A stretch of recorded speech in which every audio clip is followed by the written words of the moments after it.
இப்போ ஐயா முதலமைச்சர் ஐயா அவர்களுக்கு வந்து பார்த்தீங்கன்னா ஒரு சாக்கு வேணும், ஒரு ஜஸ்டிஃபை பண்ணுறதுக்கு ஒரு ரீசன் வேணும்னு எடுத்துக்கிறாங்க ஐயா.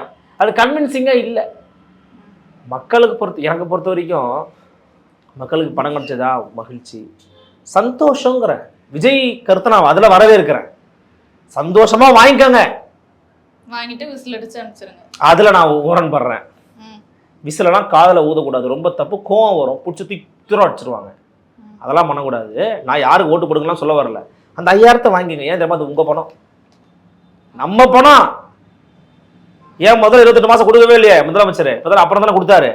நம்ம பணம், அதை வாங்கிக்கோங்க, தப்பு இல்லை. ஆனால் எதுக்கு கொடுக்குறாருங்கிறத யோசிச்சு வாங்குங்க. மக்கள் அதை யோசிச்சுதான், மக்களுக்கு தெரியும். ஏன் இப்போதான் கோடை காலம் உங்க கண்ணுக்கு தெரியுதா?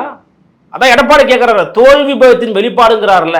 எதிர்க்கட்சி கருத்தா இருந்தாலுமே கூட அந்த பாயிண்ட் லாஜிக்கா இருக்குது. ஏதோ ஒரு பதற்றம் இருக்குது, ஒரு பயம் இருக்குது, அதனால முன்கூட்டியே காசை வெளியிடுறாங்க. 5000 ரூபாய் ஒரு குடும்ப அட்டைக்கும் 1,31,000 பேர், 1,30,00,000 பேர் கொடுத்துருக்குறீங்க.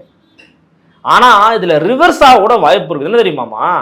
மிச்சம் 2 கோடி பேர் நீங்க கொடுக்கவே இல்லையே, 1.5 கோடி பேர் இன்னும் கொடுக்கவே இல்லை. நீங்க அவங்க எல்லாம் காண்டா வாங்கலா மாட்டாங்களா? சரி, 2000 ரூபாய் கோடைக்கால சிறப்பு உதவி தொகைங்கிறது ஏன் எல்லாருக்கும் கொடுக்காம வெறும் அந்த பெண்களுக்கு மட்டும் கொடுத்தீங்க? ஏன் அவங்களுக்கு மட்டும் தான் கோடைக்காலம் வருதா? இப்போ நீங்க உதவி தொகை தான் வாங்குறீங்க, உரிமை தொகை வாங்குறீங்களா? வாங்கல. உங்களுக்கு கோடைக்காலம் வருமா வராதா? இப்போ உங்க குடும்பத்துல வேற யாராவது வாங்கியிருப்பாங்க, அவங்களுக்கு மட்டும் கோடைக்கால நிவாரணத்தை கொடுத்துட்டு லலிதாவுக்கு மட்டும் கொடுக்கல அப்படின்னா உங்களுக்கு காண்ட் ஆகுமா ஆகாதா?